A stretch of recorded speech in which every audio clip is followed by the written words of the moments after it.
Well, if you get a chance to see the flags here, you get an indication of just how difficult the wind is here in the north of France at the moment. It really is a tough cross headwind, which is why I think we'll see a lot of riders getting tailed off on the latter sections of cobblestones, because when you hit those sections of cobblestones with that very strong crosswind, there's nowhere you can hide, there's no way you can get shelter, and you just get popped off the wheel in front of you. You can see the crowd have certainly found it quite easily. They exactly knew where it was here. We can hardly pick the rides out. It's almost got the scene of the Forest of Arenberg there with all of those people. And stopping on the other side of the road there, it looks to me as though it is Seb Chavanel who's gone. Yeah, he's broken his saddle actually, and that's a bit of bad luck for him. This really is one that breaks the camel's back for these riders here. Many of these riders will have been absolutely on the rivet, and that's an expression that comes from sitting on the front end of the saddle, which in the old days were held together by brass rivets. And when you're really under pressure, you find yourself moving much further forward on the saddle, and that's a sign that you're about to crack, and many of these guys here have cracked. And that's the saddle adjustment being done of Sebastian Chavanel there. That's his bike, and this is him. He's looking as though he's on a strange bike, trying to get his other ready. The mechanic's working on it. He's to be twixt bunch and brake just now, trying to wait for what will be a bicycle change when they fix it. This is the remnants of the breakaway now. They were 8, they're down to 6. The 2 that have gone, Chavanel we've just seen, and the other rider who's gone is David Herrero of Euskaltel. And this is poor old Chavanel here trying to keep himself in contact. He's on a strange bike, strange machine. And all he can hope is that his team manager can get some kind of information fed back to him from the race radio and try and get up here with a normal bike, because he must be hurting quite a bit there, having to use those pedals from a different era. He's taking a look here at the bike.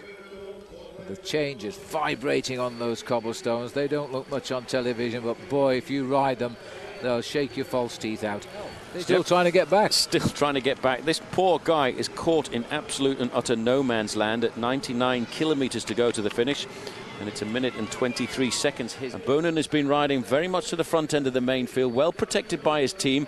And so far, he hasn't had very much of bad luck at all, Bob.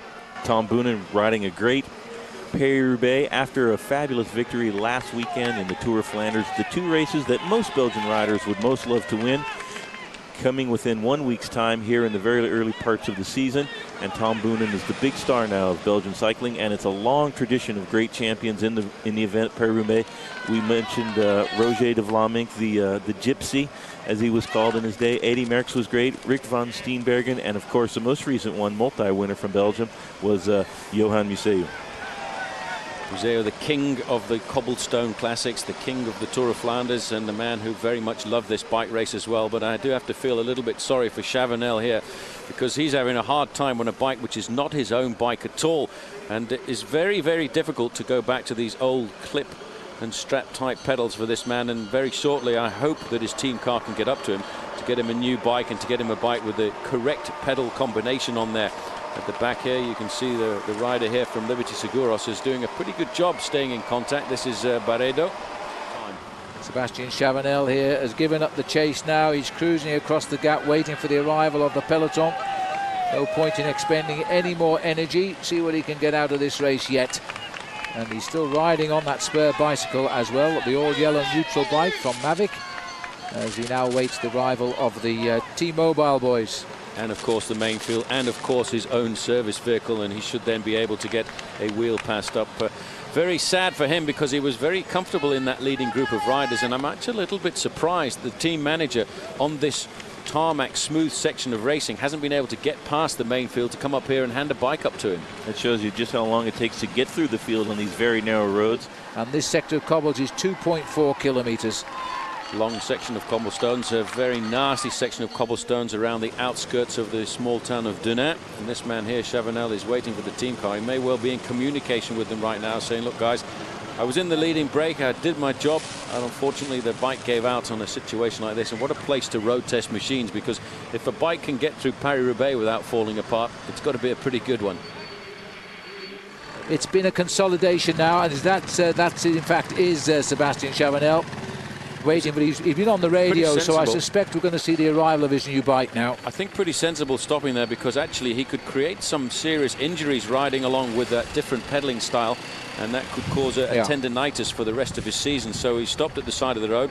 Thanks very much to the neutral service provided by the company called Mavic. But I think I'll leave your bike at the side of the road. I'll go back to one of my own.